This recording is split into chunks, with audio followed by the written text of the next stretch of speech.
بسم اللہ الرحمن الرحیم۔ بسم اللہ الرحمن الرحیم۔ السلام علیکم ورحمۃ اللہ وبرکاتہ۔ عزیز طلبہ، آج التبیان فی علوم القرآن کا سبق نمبر 63 ہے، اور اس سبق کے اندر ہم قرآن کریم کو جمع کرنے کے متعلق حضرت زید بن ثابت رضی اللہ تعالیٰ عنہ کا جو عمدہ لائحہ عمل تھا اس کی تفصیل پڑھیں گے۔ حضرت زید بن ثابت رضی اللہ تعالیٰ عنہ نے قرآن کریم کو جمع کرنے کے لیے جو لائحہ عمل اپنایا وہ انتہائی دقیق اور مستحکم لائحہ عمل تھا، اور ایسا عمدہ لائحہ عمل تھا کہ اس میں اس مقدس کتاب کے جو حساب سے، اس مقدس کتاب کے مطابق جو جس احتیاط کی ضرورت تھی، اس مکمل احتیاط کے ذریعے سے اس کی حفاظت کی گارنٹی تھی۔ حضرت زید بن ثابت رضی اللہ تعالیٰ عنہ نے جو ہے وہ صرف سینے میں محفوظ یا اپنے ہاتھ سے لکھے ہوئے یا اپنے کان سے سنے ہوئے پر ہی اکتفا نہیں کیا، بلکہ وہ مسلسل جو ہے وہ متلاشی رہے اور چھان بین کرتے رہے، اور اپنے آپ کو اس بات کا پابند بنایا کہ وہ قرآن کریم کو جمع کرنے کے سلسلے میں صرف 2 مآخذوں پر ہی اعتماد کریں گے۔ نمبر 1، لوگوں کے سینوں میں محفوظ کلام پر وہ اعتماد کریں گے۔ نمبر 2، رسول اللہ صلی اللہ علیہ وسلم کے سامنے تحریر کردہ کلام پر اعتماد کریں گے۔ یعنی کسی کے پاس اگر تحریر ہے تو وہ اس نے رسول اللہ صلی اللہ علیہ وسلم کے سامنے لکھی ہو، اس بات کی گارنٹی ہونی چاہیے اس میں، پھر وہ اس پر اعتماد کریں گے۔ چنانچہ یہ جو ہے ضروری تھا کہ وہ دونوں امر جو ہے، حفظ اور تحریر، ایک تو حفظ ہے سینے میں محفوظ ہو، اور دوسرا یہ کہ لکھا ہوا ہو، اور وہ لکھا ہوا بھی چیز جو ہے وہ رسول اللہ صلی اللہ علیہ وسلم کے سامنے لکھا ہوا ہو۔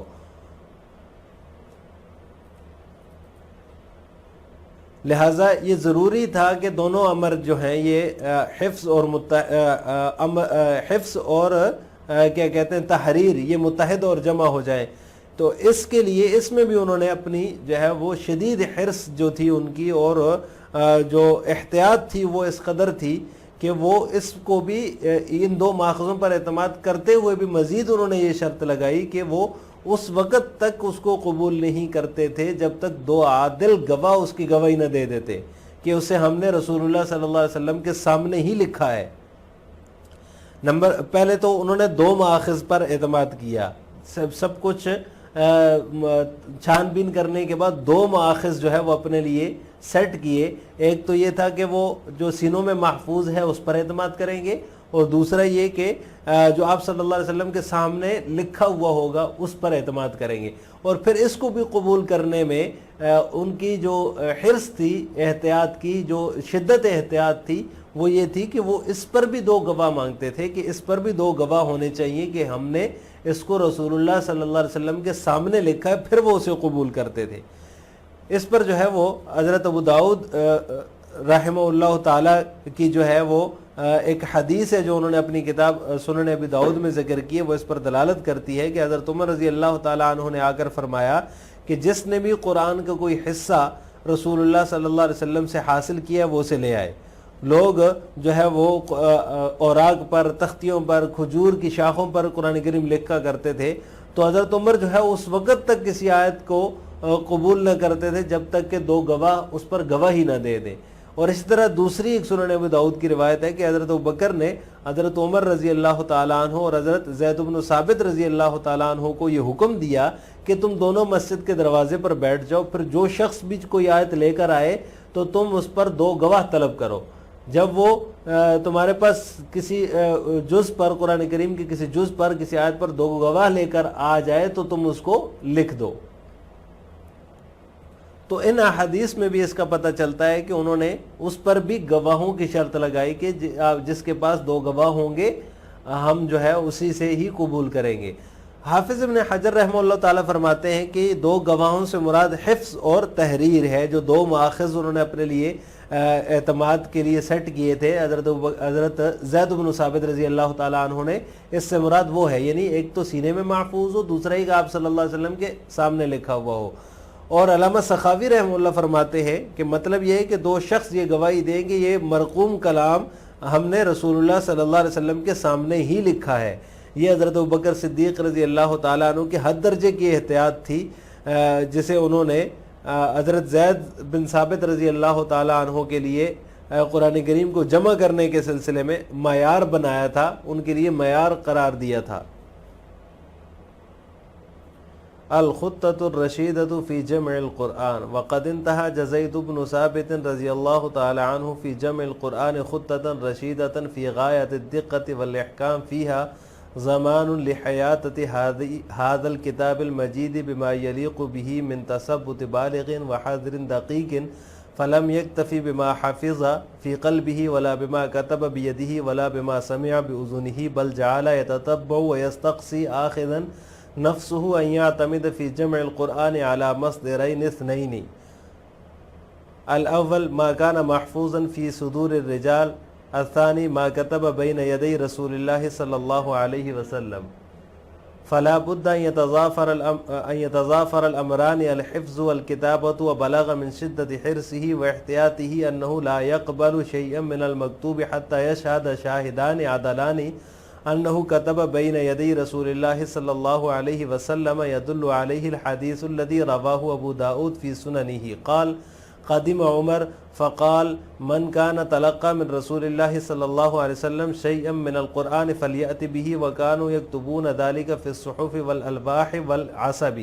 وكان لا يقبل من أحد شيئا حتى يشهد شهيدان، ويدل عليه كذلك ما رواه أبو داود أيضا أن أبا بكر رضي الله تعالى عنه قال لعمر ولزيد اقعدا على باب المسجد فمن جاءكما بشاهدين على شيء من كتاب الله فاكتباه. قال ابن حجر المراد بالشاهدين الحفظ والكتابة، وقال السخاوي المراد أنهما يشهدان على أن ذلك المكتوب كتب بين يدي رسول الله صلى الله عليه وسلم، وذلك غاية في التثبت والدقة والإحكام من الصديق رضي الله تعالى عنه، رسمه منهجا لزيد بن ثابت رضي الله تعالى عنه۔ جمع قرآن کے متعلق عمدہ لاح عمل، حضرت زید بن ثابت رضی اللہ تعالی عنہ نے جمع قرآن کے لیے ایسا عمدہ لاح عمل اپنایا جو انتہائی دقیق اور مستحکم تھا، اس میں اس مقدس کتاب کے مناسب حد درجہ مکمل احتیاط کے ذریعے اس کی حفاظت کی گارنٹی تھی۔ آپ رضی اللہ تعالی عنہ نے صرف اپنے سینے میں محفوظ، اپنے ہاتھ سے لکھے ہوئے اور اپنے کانوں سے سنے ہوئے بما حفظ فی قلبہ ولا بما، اپنے اس پر اعتماد نہیں کیا، یہ کافی نہیں ہے کہ جو اس نے یاد کر لیا، ولا بما کتب بیدہ، جو اس نے اپنے ہاتھ سے لکھا اور جو اس نے اپنے کان سے سنا، بل جعل یتتبع ویستقصی آخذا نفسہ، بلکہ وہ مسلسل متلاشی رہے اور چھان بین کرتے رہے، اور اپنے آپ کو انہوں نے جو ہے وہ اس بات کا پابند بنایا کہ وہ جمع قرآن کے سلسلے میں دو ماخذوں پر اعتماد کریں گے۔ ما کان محفوظا فی صدور الرجال، لوگوں کے سینوں میں محفوظ کلام، ما کتب بین یدی رسول اللہ، رسول اللہ صلی اللہ علیہ وسلم کے سامنے جو لکھا، جو ما کتب بین یدی رسول اللہ، رسول اللہ صلی اللہ علیہ وسلم کے سامنے لکھا ہوا کلام، لکھا گیا کلام، فلا بد ان یتضافر الامران، چنانچہ ضروری تھا کہ دونوں امر حفظ اور تحریر متحد اور جمع ہو جائیں، اور ان کی اس بارے میں حرص اور شدت، احتیاط کی شدت اس قدر بڑھ گئی تھی کہ وہ کسی بھی لکھی ہوئی چیز کو اس وقت تک قبول نہ کرتے یہاں تک کہ اس دو عادل گواہ اس کی گواہی نہ دے دیتے کہ اسے رسول اللہ صلی اللہ علیہ وسلم کے سامنے انہو کتب بین یدی رسول اللہ صلی اللہ علیہ وسلم یدل علیہ الحدیث، کہ اسے رسول اللہ صلی اللہ علیہ وسلم کے سامنے لکھا گیا ہے۔ اس کے اوپر جو ہے وہ حدیث دلالت کرتی ہے، جس کو ابو داؤد نے اپنی سنن کے اندر روایت کیا ہے۔ وہ فرماتے ہیں کہ عمر رضی اللہ تعالیٰ عنہ آئے، انہوں نے فرمایا کہ جس نے رسول اللہ صلی اللہ علیہ وسلم سے کوئی حصہ حاصل کیا ہو وہ اسے لے آئے، اور لوگ جو تھے وہ آیات کو وہ لکھتے تھے صحف کے اندر، اوراق کے اندر، الواح تختیوں کے اوپر اور کھجور کی ترشیدہ شاخوں کے اوپر، اور حضرت عمر اس وقت تک کسی کا لایا ہوا قبول نہیں کرتے تھے یہاں تک کہ دو گواہ گواہی نہ دے دیں۔ وَيَدُلُّ عَلَيْهِ كَذَلِكَ، اور اس کے اوپر سنن ابو داؤد ہی کی دوسری روایت بھی دلالت کرتی ہے کہ ابو بکر رضی اللہ تعالیٰ عنہ نے حضرت عمر اور حضرت زید بن ثابت سے فرمایا کہ تم دونوں مسجد کے دروازے پر بیٹھ جاؤ، فَمَنْ جَاءَكُمَا بِشَاهِدَيْنِ عَلَى شَيْءٍ مِّن کتاب اللہ، جو شخص بھی کتاب اللہ کی کسی جز پر تمہارے پاس دو گواہ لے کر آ جائے تو اسے لکھ دو۔ حافظ ابن حجر رحمہ اللہ تعالیٰ فرماتے ہیں المراد بالشاہدین الحفظ والکتابہ، دو گواہوں سے مراد حفظ اور تحریر ہے۔ اور علامہ سخاوی رحمہ اللہ فرماتے ہیں کہ مطلب یہ ہے کہ دو شخص یہ گواہی دیں کہ یہ کتاب جو ہے کتب بین یدی رسول اللہ، ذالک المکتوب کتب بین یدی رسول اللہ، کہ یہ جو مکتوب ہے یہ رسول اللہ صلی اللہ علیہ وسلم کے سامنے لکھا گیا، وذالک غایۃ فی التثبت والدقۃ والاحکام، اور یہ حضرت ابوبکر صدیق رضی اللہ تعالیٰ عنہ کی جو ہے وہ حد درجے کی احتیاط، باریک بینی اور استحکامیت تھی، جسے انہوں نے رسمہ منہجا لزید بن ثابت، جسے انہوں نے حضرت زید بن ثابت کے لیے جو ہے وہ ایک معیار قرار دیا تھا جمع قرآن کے سلسلے میں۔ لہٰذا آج کے سبق کا خلاصہ یہ ہوا کہ ہم نے جمع قرآن کے متعلق عمدہ لاہ عمل کے بارے میں تفصیل پڑھی ہے۔ آخر میں آپ سے دو سوال ہیں۔ حضرت زید رضی اللہ تعالیٰ عنہ نے جمع قرآن کے متعلق ان کا کیا لاہ عمل تھا؟ نمبر 2، حضرت حافظ ابن حجر رحمہ اللہ تعالیٰ کے ہاں دو گواہوں سے مراد کیا ہے؟ ان دونوں سوالوں کا جواب آپ نے کمنٹ باکس میں دینا ہے۔ السلام علیکم ورحمۃ اللہ وبرکاتہ۔